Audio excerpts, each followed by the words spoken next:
ब्राह्मण के 6 कर्म शास्त्रों के अंतर्गत बताए गए हैं। यज्ञ करना, यज्ञ कराना, दान देना, दान लेना और विद्या देना, विद्या ग्रहण करना, ये 6 कर्म शास्त्रों के अंतर्गत बताए गए हैं।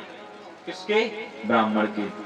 केवल यही नहीं कि हम केवल दान लेते ही रहें और दान नहीं दो तो सब काम बेकार है, ठीक है ना।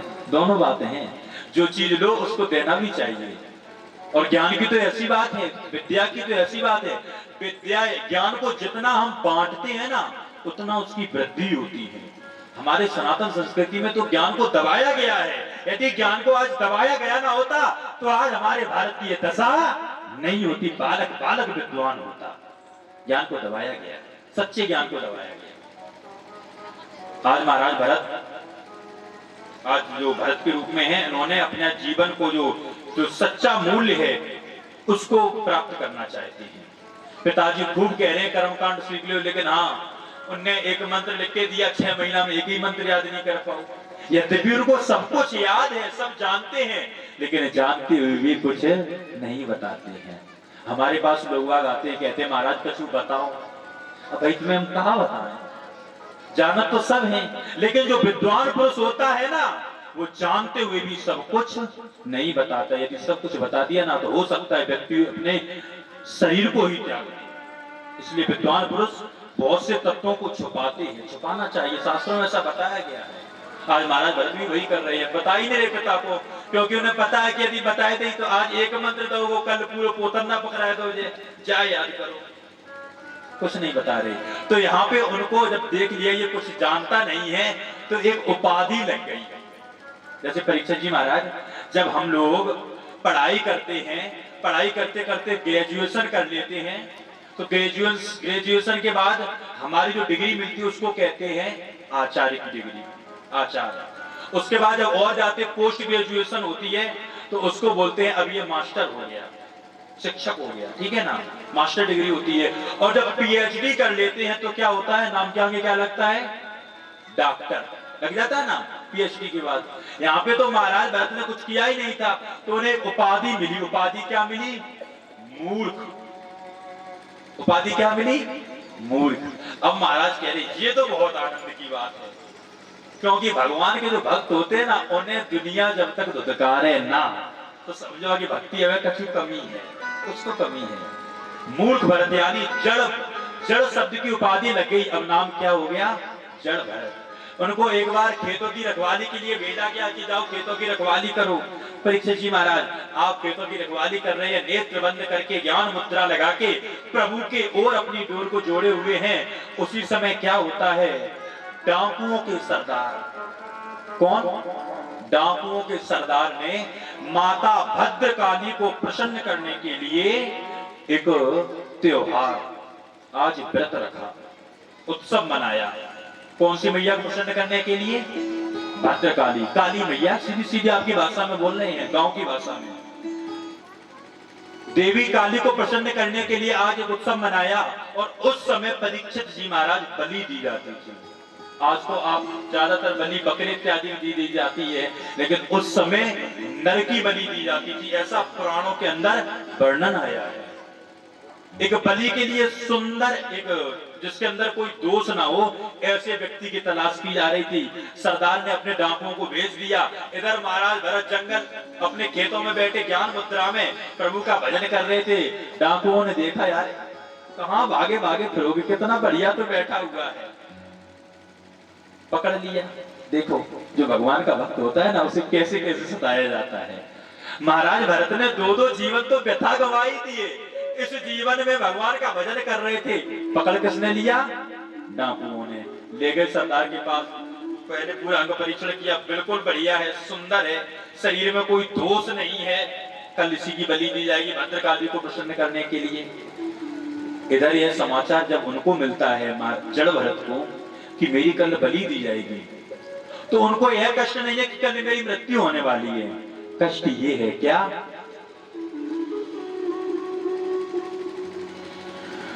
दर्शन बिन जी वन की नैया, दर्शन बिन जीवन की नैया डूब रही है श्याम कन्हैया। हे कन्हैया, मुझे ये कष्ट नहीं है कि आज मेरी मृत्यु होने वाली है, कष्ट मुझे ये है कि ये जीवन भी आपके दर्शन के बगैर चला जा रहा है। आज प्रातः होता है, सामने बड़े बड़े थाल रखे हुए हैं, जो कुछ पाना चाहते हो पालो। अब परीक्षित जी महाराज, जिसको यह पता चल जाए कि अभी मेरी मृत्यु होने वाली है, अभी मेरे को मारा जाने वाला है, उसको क्या क्या भोग अच्छा लगेगा? कुछ भोजन अच्छा लगेगा? कुछ नहीं। नेत्रों से अश्रु बह रहे हैं। हे श्याम, हे कन्हैया, मेरी ये लालसा नहीं है कि तुम जीवन भर मेरे साथ रहो। मेरी केवल ये लालसा है कि जिस समय मेरी गर्दन पर इस सरदार की खड़ग आए, उससे एक क्षण पहले आप मुझे दर्शन दे जाना।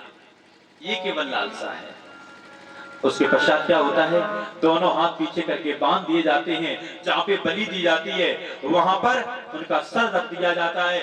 बड़े बड़े नगाड़े बजाए जा रहे हैं। क्यों? भद्रकाली को प्रसन्न किया जाना है ना। बड़े बड़े नगाड़े बजाए जा रहे हैं।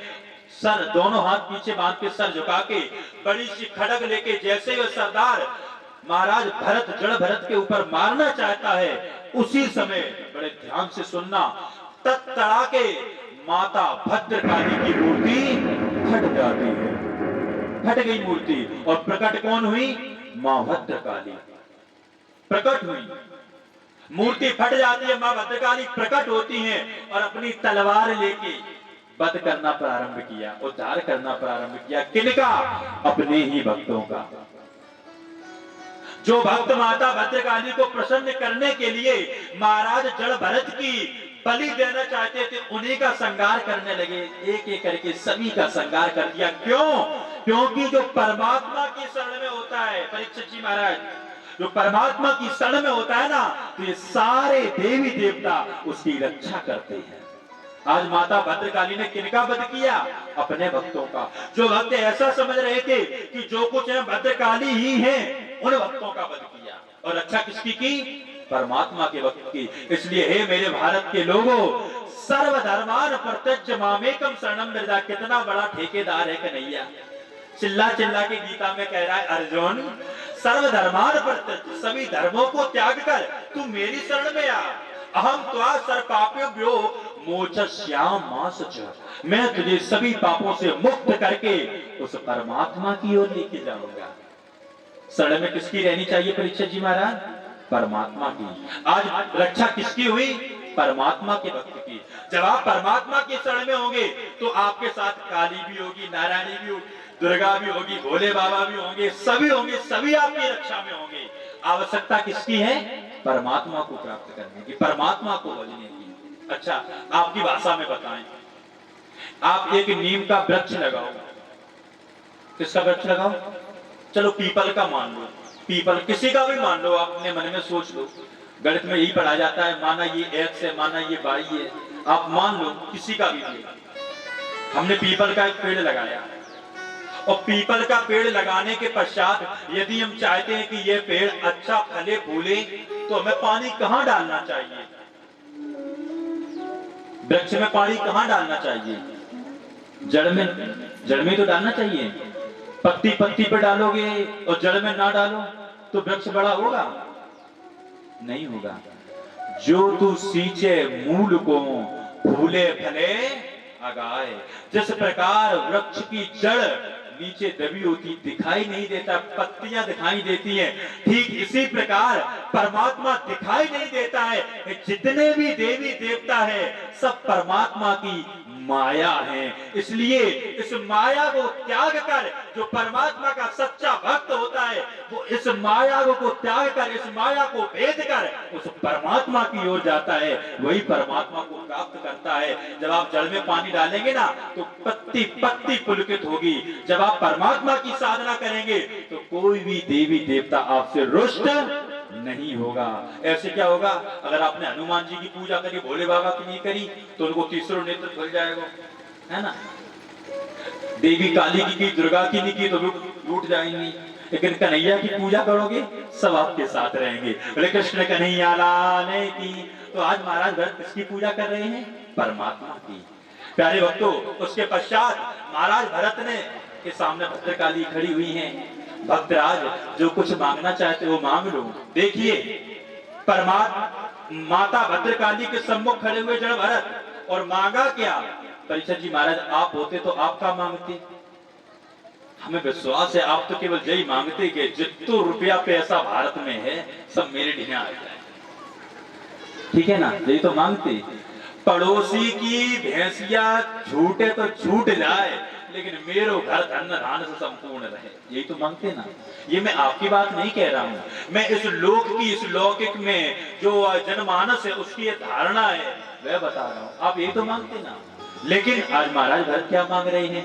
हे माते, यदि आप देना ही चाहती हो, सामने भद्रकाली खड़ी हुई हैं, यदि आप देना ही चाहते हो माते, तो मुझे केवल इतना वरदान दो कि मेरा चित्त एक भी क्षण मेरे परमात्मा से अलग ना हो, मेरे की प्रीति केवल मेरे परमात्मा के चरणों में लगी रही। ये वरदान दो। एव मस्त ऐसा ही हो। ऐसा कह के देवी भद्रकाली चली जाती हैं और इधर महाराज भरत पुनः आगे चलते हैं।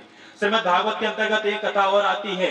महाराज भरत से एक राजा की भेंट होती है, राजा राहुगढ़। राजा राहुगढ़ को यह समाचार मिला कि उनके राज्य में एक महात्मा आए हुए हैं, वे तत्व ज्ञान का उपदेश करते हैं। किसका उपदेश करते हैं? तत्व ज्ञान का उपदेश करते हैं। तो उनसे भेंट करने के लिए आज चल पड़ा। राजा है तो पालकी में बैठ के जा रहा है, चार चार कहार पालकी में लगे हुए हैं। परीक्षित जी महाराज, जब आपका विवाह हुआ होगा तो आप उस पालकी में बैठ के गए हुए हो? अरे गए हो तो हाँ कर दो, आपको पीछे कोई नहीं देख रहे, केवल हम ही देख रहे। गए थे? पुराने समय में ऐसा होता था नहीं, पालकी में जाते थे। लेकिन आज अलग व्यवस्था है, समय काल परिस्थिति के अनुसार व्यवस्थाएं बदलती है ना। लेकिन उस समय राजा राहुगढ़ चार कहार पालकी को ढो रहे हैं, उसमें बैठे हुए हैं। एक को थोड़ा फीवर आ गया, बुखार आ गया, ज्वर, तो हल्का पड़ने लगा। कहने लगा, महाराज हम हल्के पड़ रहे हैं, थोड़ा फीवर है, आप पैदल चलो। नहीं, पालकी में ही चलूंगा, राजा हूं। साधारण बात है, राजा हूं, अभिमान है। मार्ग में जो कोई भी मिले उसको लगा लेना। और इधर जो परमात्मा का भक्त होता है ना, वो दिखावा नहीं करता है। पर जे महाराज भरत एक जगह बैठे अपने आराम से भगवान को भजन कर रहे थे, उधर से ही राजा राहुगढ़ निकल पड़े। उन्होंने कहा इसी को लगा लो, लगा लो। महाराज भरत मन में ये सोच रहे कि हम अच्छी भली खेतन की रखवाली कर रहे थे, हमने परमात्मा को ध्यान लगा, पहले तो डाकू आए गए, उन डाकुओं से जैसे तैसे मां भद्रकाली ने बचाया, अब ये राजा पड़ गो पीछे। अब मोको ऐसा लागे कुछ ना कुछ में करने पड़े हुए। गई राजा के पास, लगा दिया पालकी में। अब भैया इन्हें कहूं पालकी ढोई हुई तो इन्हें पता हो कि पालकी कैसे चलाई जावे। और ये परमात्मा का भक्त है, इससे ये लग रहा है कि मार्ग में कोई भी कीट, चींटी, चीटा, जो भी कीड़ा पतीगे है ना, इससे भी मेरे पैर से मृत्यु ना हो जाए। वो मार्ग में अगर चींटी भी मिल जाए तो ये एक बिलाव तो छल जाए। और आप एक बात बताओ परीक्षित जी महाराज, जाके कंधा पे पालकी रखी हो, वो अगर उछल के चले तो अंदर बैठने वाले की क्या दशा होगी? जैसे महाराज भरत उछले तो अंदर जो राजा राहुगढ़ बैठे उनका सर लगा ऊपर बांस में। लेकिन ये कौन सा नया कहार लगा लिया, इसको पालकी ढोना नहीं आता है क्या? रोको पालकी। महाराज भरत ने हाथ जोड़ ले, महाराज हमको पालकी ढोवो ना आवे, आराम से चलो। ठीक है। अब ऐसा एक बार हो, दो बार हो, तीन बार हो, जब बार बार होने लगा तो राजा राहुगढ़ ने पालकी रुकवा ली। तो अरे मूर्ख, तेरे को पालकी ढोना नहीं आता? तू ये नहीं जानता कि मैं राजा हूं? तू कौन है? महाराज भरत के नेत्रों से अश्रु बहने लगे। देखिए, जो भगवान का भक्त होता है ना, वह सदैव परमात्मा के अनुराग में डूबा रहता है। नेत्र से अश्रु बहने लगे। राजन, यही जानने के लिए तो मैं वन वन भटक रहा हूं कि मैं कौन हूं। मैं कौन हूं, यही जानने के लिए तो मैं वन वन भटक रहा हूं। और मैं संसार में क्यों आया हूं, और जब ये संसार नहीं था तो मैं कहां था? राजन, यही जानने के लिए तो मैं वन वन भटक रहा हूं। राजा राहुगढ़ के नेत्र खुलने लगे। ये कोई साधारण व्यक्ति नहीं लग रहा। कितना कठिन प्रश्न किया। अच्छा राजन, आप एक बताओ, आप कहां जा रहे थे? मैं आत्मज्ञान लेने के लिए एक महात्मा के पास जा रहा था। आत्मज्ञान लेने जा रहे थे? आध्यात्म का ज्ञान लेने जा रहे थे और जा किस पे रहे? पालकी पे। अरे राजन, तुम जिन कहारों की पीठ पे बैठ के जा रहे हो और क्या लेने जा रहे? आत्मज्ञान। सच्चा आत्मज्ञान तो ये है कि इनके अंदर भी वही परमात्मा है जो परमात्मा तुम्हारे अंदर है, और तुम उनकी परमात्मा के ऊपर बैठ के आत्मज्ञान लेने जा रहे हो। राजा राऊगढ़ पालकी से उतर आते, उन्हें लगा ये व्यक्ति कोई साधारण नहीं है। क्यों? क्योंकि जो विद्वान पुरुष होता है, जो ज्ञानी पुरुष होता है ना, वो सब जगह चिल्लाता नहीं रहता है, लेकिन जब समय आता है तो अपना ज्ञान ऐसे प्रकट करता है जैसे जब बादल छटते हैं तो सूर्य चमक जाता है। आज महाराज भरत का ज्ञान सूर्य के समान चमक रहा है। राऊगढ़ ने चढ़ पकड़ लिए, अंत में कहने लगे तुम कौन हो? मैं राजा राऊगढ़ हूं। तो उन्होंने बताया कि मैं भी आज के 2 जन्म पहले इस पूरे भारत का सम्राट था। राजन, तुम तो एक छोटे से टुकड़े के राजा हो। अब तो राजा राऊगढ़ ने पैर पकड़ लिए, प्रभु मेरे को क्षमा करो, मैं आपको जान नहीं पाया। पूरा आत्मज्ञान का उपदेश करते हैं, बताते हैं कि वास्तव में यदि आप परमात्मा को प्राप्त करना चाहते हो तो हे राजन, सबसे पहले जीव मात्र पर दया करना सीखो। जीव मात्र पर दया करना सीखो। एक पुरानी कहावत कही जाती है, जो तो को कांटा बोए बाय बोए तू फूल, तो को फूल के फूल हैं बाको हैं त्रिशूल। लेकिन परीक्षित जी महाराज, ये कहावत आज गलत सिद्ध है। क्यों है? कैसे? ध्यान देना, बड़े ध्यान से सुनना। आपने क्या किया? आपने तो किसी के लिए फूल बोए, लेकिन उसने क्या किया? आपके लिए कांटे बो दिए। तो यहाँ पे एक बैर भावना आ रही है, और बैर भावना में क्या है कि आपने तो फूल बोए लेकिन उसने कांटे बे दिए, और हुआ क्या? तुम्हारे लिए तो वह कांटे फूल के समान हो गए, लेकिन उसके लिए वो त्रिशूल हो गए। लेकिन त्रिशूल भी नहीं होना चाहिए। यहाँ पे महाराज भरत कह रहे हैं कि जो तुम्हारे लिए गलत भी सोचे, कितना भी बुरा से बुरा सोचे, सच्चे भक्त का कर्तव्य है कि उसके लिए भी वह अच्छा सोचे, अच्छा सोचे। एक महात्मा गौतम बुद्ध की यहाँ पे बड़ी सुंदर कथा आती है। एक बार क्या होता है, महात्मा गौतम बुद्ध स्नान करके आते हैं ना, तो एक व्यक्ति उनसे ईर्ष्या रखता है, वह मिट्टी उठाता है और बुद्ध के ऊपर डाल देता है। बुद्ध ने मुड़ के भी नहीं देखा, क्योंकि शांति का संदेश देते हैं ना गौतम बुद्ध, मुड़ के भी नहीं देखा, आगे चले गए। दूसरे दिन भी जब स्नान करने आए, वह व्यक्ति ईर्ष्या रखता था, उसने फिर मिट्टी उठाई, फिर गौतम बुद्ध के ऊपर डाल दी। ऐसा एक बार नहीं, 1 महीना, 2 महीना, 3 महीना, अनेकों बार हो चुका, और प्रतिदिन वह करता है। आज गौतम बुद्ध पुनः स्नान करके जब बाहर आए तो उन्होंने देखा मिट्टी डालने वाला है ही नहीं, कहां चला गया? तो उन्होंने पता लगाया, भैया जो रोज मेरे ऊपर मिट्टी डालता था वह कहां रहता है? तो उन्होंने कहा आज उसको बड़ा ज्वर आया हुआ है, बुखार आया हुआ है, वह घर में बीमार पड़ा है। महात्मा गौतम बुद्ध ने क्या किया, एक उंजली में मिट्टी ली और मिट्टी लेके उसके पास पहुंचे। भैया देख, आज तू वहां पे मिट्टी डालने के लिए नहीं पहुंच पाया, मैं मिट्टी साथ में लेके आया हूं, तू ये मिट्टी ले मेरे ऊपर डाल दे, डाल दे। पहले तो देखा बहुत फीवर है, उसके सर से लेके मेरुदंड तक पहले गौतम बुद्ध ने 3 बार हाथ फेरा। भागवत में 23वां अवतार बताया गया है गौतम बुद्ध को, 23वां अवतार भगवान का, भगवान के अवतार हैं। तो ऊपर से लेके नीचे तक हाथ फेरा ना। कोई भी व्यक्ति कितनी भी पीड़ा में हो, परीक्षित जी महाराज आप प्रैक्टिकल कर लेना, आपके बालक, आपकी बालिकाएं, आपके नाती पोता पीड़ा में हो, आप सर से लेके मेरुदंड तक 3 बार अपना दायां हाथ फेरेंगे भगवान का नाम लेके, वह पीड़ा से मुक्त हो जाएगा। किसी को पूछने की आवश्यकता नहीं, आप स्वयं, मैं प्रैक्टिकल की बात कह रहा हूं। उन्होंने 3 बार हाथ फेरा ना, उसका ज्वर थोड़ा शांत हुआ, उठ के बैठ गया। मिट्टी दी, भैया मिट्टी डाल। तेरे को यदि ये मिट्टी मेरे ऊपर डालने में यदि तेरे को आनंद मिलता है, तू अपना आनंद ले, क्योंकि तेरे को यदि आनंद मिलता है तभी तो मुझे आनंद मिलता है। तू मिट्टी डाल। उसके नेत्रों से अश्रु बह पड़े। क्यों? क्योंकि आज भगवान का हाथ ऊपर आ गया ना, चरण पकड़ लिए, प्रभु मेरे को क्षमा कर दो, हम तो अज्ञानी थे, आप तो मुझे एक बार भी रोक देते नहीं। ये तो बात है। एक बार एक साधु स्नान कर रहा था, स्नान करके वह जैसे ऊपर चढ़ा ना सीढ़ी पे, तो एक बिच्छू ने उसको काट लिया।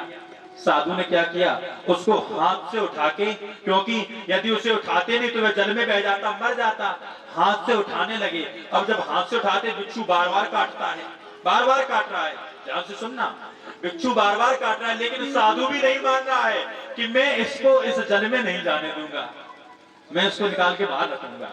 तो एक व्यक्ति ने पूछ लिया, महाराज जब यह बिच्छू आपको बार बार काट रहा है तो आप काहे बाकी पीछे पड़े हो, भाई जान दो, भाई तो मरने ही है। साधु कहने लगा, नहीं, वह बिच्छू है, यह उसकी प्रकृति है, यह उसका नेचर है कि वह डंक मारता है, वह काटता है, उसकी प्रकृति है। तो उसकी प्रकृति के चक्कर में हम अपना नेचर, हम अपना व्यवहार क्यों परिवर्तित कर दें, क्योंकि मेरा व्यवहार क्या है, परमार्थ के कारण साधुन धरा शरीर, ये मेरा व्यवहार है कि मैं इसके प्राण को बचाऊंगा, ये साधु का व्यवहार है। महाराज भरत ने उसको तत्व ज्ञान का उपदेश किया। राजा राहुगढ़ धन्य धन्य हो गया, उसे लगा कि वास्तव में मैं जिस परमात्मा को चारों तरफ खोज रहा हूं, वह परमात्मा तो सदैव मेरे साथ है, सदैव मेरे सम्मुख है। और वास्तव में परीक्षित जी महाराज, आप ये मत समझना कि आपको एक समर्पण रूपी व्यक्ति कथा सुना रहा है, या फिर मैं ये ना समझूं कि यहाँ पे माँ बहन बेटियां कथा सुन रही हैं। भागवत के अंदर ये भाव नहीं है। भागवत के अंदर भाव क्या है कि हे राजन, सुनाने वाला भी वो परमात्मा है और सुनने वाला भी वो परमात्मा है। क्यों? क्योंकि परमात्मा को अपना विषय सुनना अति प्रिय है, इसलिए समदृष्टि समभाव सबसे पहले अत्यंत आवश्यक है। प्यारे भगवत प्रेमियों, आइए चलते हैं 2 मिनट नाम संकीर्तन, उसके पश्चात श्रीमद् भागवत की 6ठ स्कंध में प्रवेश करेंगे।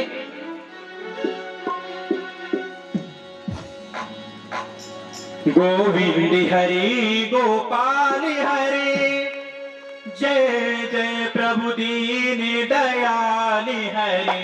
गोविंद हरि गोपाल हरि, जय जय प्रभु दीन दयाल हरि। गोविंद हरि गोपाल हरि, जय जय प्रभु दीन दयाल हरि।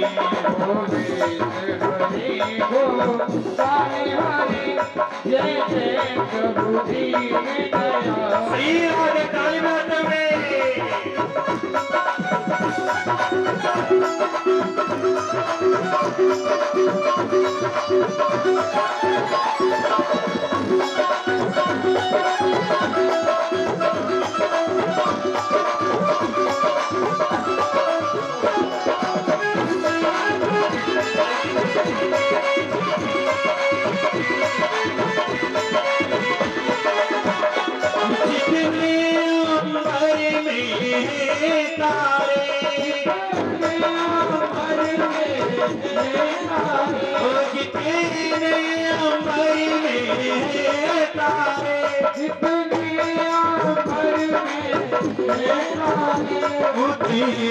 दुखिया प्रभु ने तारी, गोविंद हरि गोपाल हरि, जय जय प्रभु दीन दयाल हरि। गोविंद हरि गोपाल हरि, जय जय प्रभु दीन दयाल हरि।